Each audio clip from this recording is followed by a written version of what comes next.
அண்மையில் நடிகர் சிவகுமார் தன்னை வாழ்த்து வந்த நபர் கையில வச்சிருந்த சால்வையை பிடுங்கி கீழே எரிஞ்சது பெரும் பேசு பொருளா மாறுச்சு. அதை தொடர்ந்து அந்த நபர் யாரோ ஒருவர் இல்ல, தன்னோட பால்ய சிநேகிதரான கரீம் தான் அப்படின்னு சிவகுமாரை வெளியிட்ட வீடியோவும் வைரலாச்சு. இது எப்பவோ ஒருமுறை நடக்கிற நிகழ்வா இல்லாம செல்ஃபி எடுக்க வரவங்களோட போனை தட்டிவிட்டது மாதிரியான பல சம்பவங்கள் சிவகுமார் லிஸ்ட்ல இருக்கு. ஒரு பிரபல நடிகர், இரு பிரபல நடிகர்களோட தந்தை, இதையும் தாண்டி யோகா, தியானம் உள்ளிட்ட மன அமைதி பயிற்சிகளை மேற்கொண்டு மற்றவங்களுக்கும் பரிந்துரைக்கக்கூடிய நபரான சிவகுமார் பொதுவெளியில் பொறுமை இழந்து கோபப்படுறதுக்கு என்ன காரணம்? அதிகப்படியான கோபத்தை கட்டுப்படுத்த என்ன செய்யணும்? இது போன்ற கேள்விகளை மையமா வச்சு சத்தியம் டிஜிட்டல் குழு மருத்துவ உளவியல் நிபுணர் சுனில்குமாருடன் மேற்கொண்ட உரையாடல் தற்பொழுது உங்களுக்காக.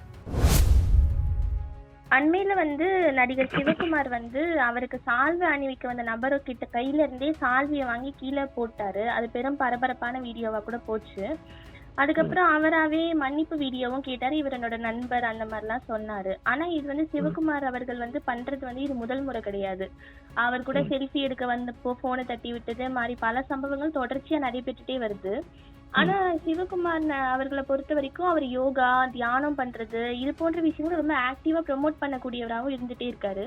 ஸோ இந்த விஷயங்கள்லாம் பொதுவாகவே ஒருத்தரை சாந்தப்படுத்தும் அப்படின்னு சொல்லுவாங்க. ஆனா அந்த மாதிரியான வெளிப்பாடு ஏன் டாக்டர் உங்ககிட்ட இல்லை? இல்ல, நீங்க சிவகுமாரும் ஒரு மனிதர் தான். மனிதர்களாகிய நமக்கு எல்லாருக்குமே உணர்ச்சிகள் இயல்பா இயற்கையா வரக்கூடியது. உணர்ச்சின்றது அதை நம்ம ஆங்கிலத்துல எமோஷன்ஸ்ன்னு சொல்றோம். எமோஷன் ஆகிறது.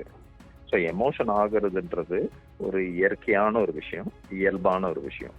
ஸோ கோபமோ இல்லை பயமோ இல்லை சோகமோ இல்லை சந்தோஷமோ இந்த மாதிரியான கெட்ட உணர்ச்சிகள், நல்ல உணர்ச்சிகள் அப்படின்னு குட் எமோஷன் ஆர் பேட் எமோஷன்ஸ்ன்னு சொல்லப்படுற எல்லா எமோஷன்ஸுமே நம்மளுக்கு வரக்கூடியதுதான்.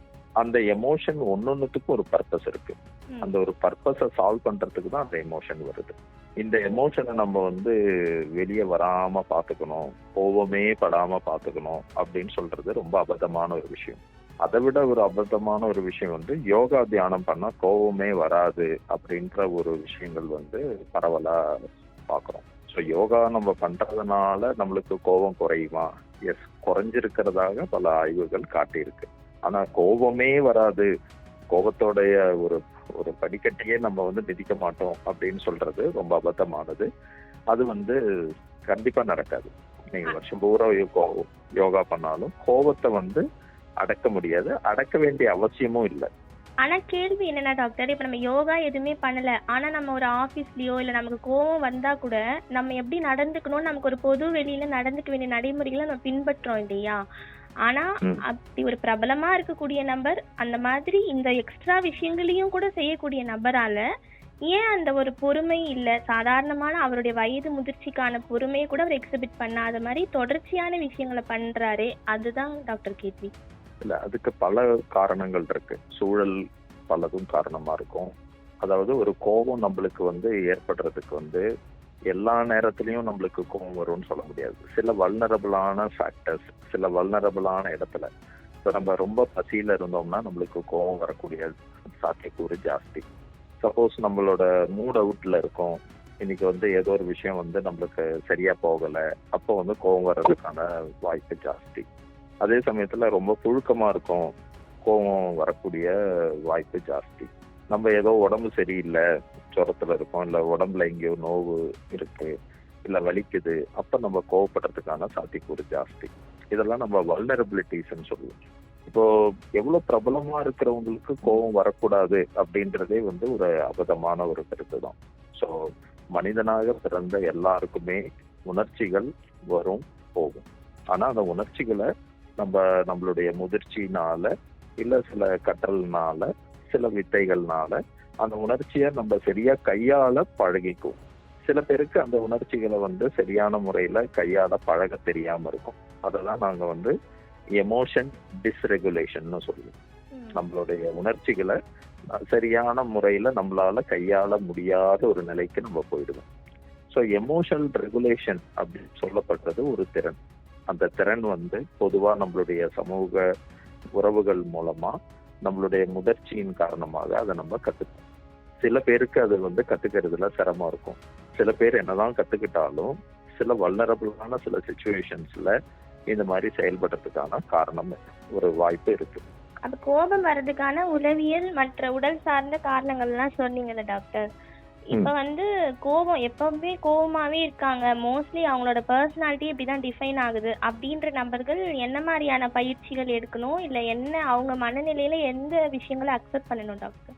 கோபம் வந்து நம்ம ஒரு பொதுவான ஒரு ஒரு புரிதலோட இருக்கும். கோபம் வந்து கெட்டது அப்படி கிடையாது. கோபம் வந்து ரொம்ப நல்ல விஷயம்தான். பொதுவாகவே ஒரு அச்சுறுத்தல் வரும்போது அந்த அச்சுறுத்தலை நம்ம வந்து சண்டை போடணும், அந்த அச்சுறுத்தலை கையாளுறதுக்கு சில நேரங்கள் நம்மளுக்கு கோபம் தேவையான ஒரு விஷயமா போயிடும். அப்போ கோபம் வந்து நம்மளை ப்ரொடெக்ட் பண்ணிக்கிறதுக்காக வரக்கூடிய ஒரு இயல்பான ஒரு எமோஷன்.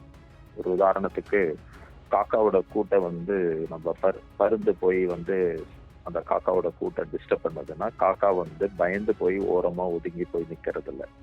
அந்த பருந்தோட சண்டை செய்யறதுக்கு காக்காவுக்கு கோபம் தான் அங்க வரும். ஸோ அந்த கோபம் அந்த காக்காவை காப்பாத்துது. கோபத்துக்கு ஒரு ஆமா ஒரு சர்வைவல் இன்ஸ்டிங்க்டா இருக்கும். கோபம் நம்மளோட பவுண்டரிய வந்து வெளிப்படுத்தும். இதை தாண்டி நீ வரக்கூடாது, இதுக்கு மேல வந்து வந்தனா நான் வந்து என்னோட நான் யாருன்னு காட்டிடுவேன், என் விஷயமே மாறிடும். ஸோ ஒரு பவுண்டரியை செட் பண்ணிக்கிறதுக்காக இயற்கையா இயல்பா வரக்கூடியதுதான் நம்மளுடைய கோபம். அது அந்த கோபம் வந்து மனுஷனுக்கும் வரும், நாய்க்கும் வரும், பூனைக்கும் வரும், எல்லாத்துக்கும் வரும். ஆனா அந்த கோபம் வரும் டாக்டர், அதை எல்லா நேரத்திலயும் வெளிப்படுத்தலாமா அப்படின்ற வரைமுறைகளை நம்ம வகுத்துக்கிறது சரிதானே டாக்டர்? கண்டிப்பா. ஏன்னா வந்து சில உணர்ச்சிகளை நம்ம வெளிப்படுத்தணும், சில உணர்ச்சிகளை நம்ம உள்ளுக்குள்ள கட்டுப்படுத்தி வைக்கணும். கட்டுப்படுத்த வேண்டியதை வந்து வெளிப்படுத்தக்கூடாது, வெளிப்படுத்த வேண்டிய ஒரு விஷயத்த நம்ம கட்டுக்குள்ள உள்ள வச்சுக்க கூடாது. ஆனா எதை வெளிப்படுத்தணும் எதை கட்டுப்படுத்தணும்ன்றத வந்து பாகுபடுத்துறதுக்கான ஒரு வைஸ் மைண்ட் நம்மளுக்கு வேணும். அதாவது ரொம்ப எமோஷனல் பக்கமும் இல்லாம ரொம்ப லாஜிக்கலாவும் இல்லாம ஒரு நடுநிலையில வந்து நம்ம மெயின்டைன் பண்றதுக்கு நம்ம கத்துக்கணும்.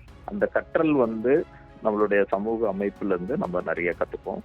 மேம்படுத்துறதுக்கு சில பயிற்சிகள் இருக்கு, உளவியல் ரீதியான பயிற்சிகள் இருக்கு. அது எமோஷன் ரெகுலேஷன், மைண்ட்ஃபுல்னஸ் அப்படின்னு இந்த 2 வகையான பயிற்சிகள் நம்ம எடுத்துக்கும் போது இது 2த்தையும் நம்ம கட்டுக்குள்ள கொண்டு வர முடியும். ஓகே டாக்டர், ரொம்ப நேரம் ஸ்பெண்ட் பண்ணி எங்க நேயர்களுக்கு பல பயனுள்ள தகவல்களை தந்ததுக்கு ரொம்பவே நன்றி டாக்டர். நன்றிமா.